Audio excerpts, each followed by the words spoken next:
Santo Tomás. Del dominio del hombre, según su dignidad y grados, y lo primero del dominio del Papa, que como es preferido a cualquiera otro dominio.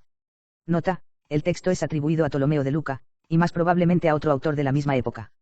Divídese pues el dominio en 4 diferencias, por la causa y razón dicha, porque uno es sacerdotal y real juntamente, y otro es real, en el cual se incluye el imperial y los demás, como abajo trataremos, el tercero es el político y el cuarto es económico.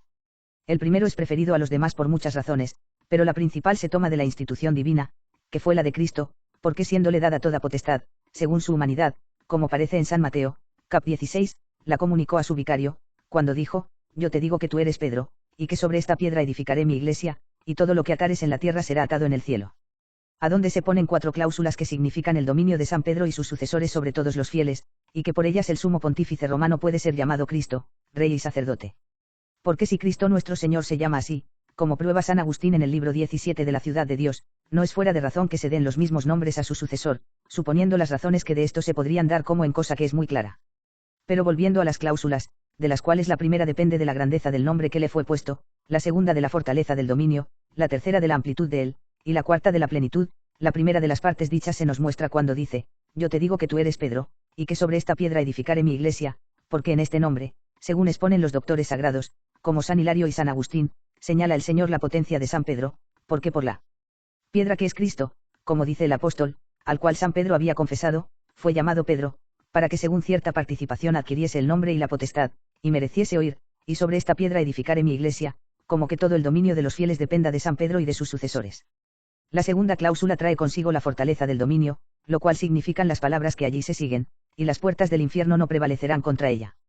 Estas son las cortes de los tiranos y perseguidores de la Iglesia, como los sagrados doctores dicen sobre el mismo lugar, que son llamados así porque son causa de todos los pecados dentro de la Iglesia militante, porque a los tales príncipes acuden todos los hombres malvados, como en la corte de Federico, Conradino y Manfredo. Pero los tales no prevalecieron contra la Iglesia romana, antes todos fueron acabados con mala muerte. Porque como se dice en el libro de la sabiduría en el tercer cap, las naciones inicuas son dignas de ser acabadas. Y la amplitud del dominio se muestra cuando el Señor prosigue diciendo, y te daré las llaves del cielo, porque en esto se nos muestra la potencia de San Pedro y sus sucesores, que se extiende a toda la Iglesia, conviene a saber, la militante y la triunfante, que se significan por el reino de los cielos, y se cierran con las naves de San Pedro. Pero la plenitud del dominio se muestra cuando últimamente dice, y todo lo que atares en la tierra, será atado en el cielo, y cualquiera que soltas en la tierra, será suelto en el cielo, porque como el sumo pontífice sea cabeza en el cuerpo místico de todos los fieles de Cristo, y todo el movimiento y sentido en un cuerpo verdadero proceda de la cabeza, así debe ser en la materia en que hablamos, por lo cual es necesario decir que en el sumo pontífice está la plenitud de todas las gracias. Porque él solo da indulgencia plenaria de todos los pecados, para que le competa lo que decimos del primer príncipe y señor, que es que de su plenitud recibimos todo. Lo cual, si se dijere que se ha de referir a sola la espiritual potestad, es cosa que no puede ser, porque la corporal y temporal dependen de la espiritual, como las operaciones del cuerpo de la potencia del alma. Así pues como el cuerpo por el alma tiene ser, potencia y operación, como aparece por las palabras del filósofo y de San Agustín en lo de la inmortalidad del alma, así tiene principio la jurisdicción temporal de la espiritual de San Pedro y sus sucesores. Y se puede hacer para esto argumento de lo que hayamos escrito en las historias de los sumos pontífices, de los emperadores que se les allanaron en la jurisdicción temporal. Lo primero de Constantino, que se allanó a San Silvestre Papa en el imperio, y de Carlomagno, a quien el Papa Adriano hizo emperador, y lo mismo de Otón I, que fue creado y hecho emperador por León, como escriben las historias. Y por la deposición de algunos príncipes, hecha por autoridad apostólica, se conoce bastantemente su potestad.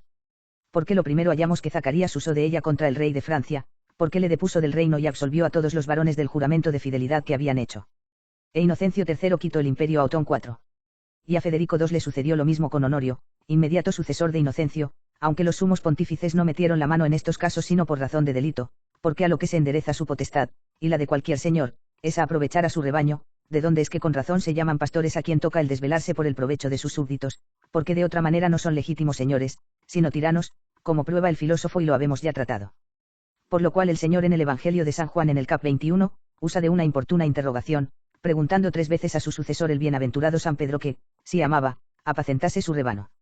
Pedro, dice, me amas, apacienta mis ovejas, como que todo el cuidado pastoral consista en el provecho del rebaño.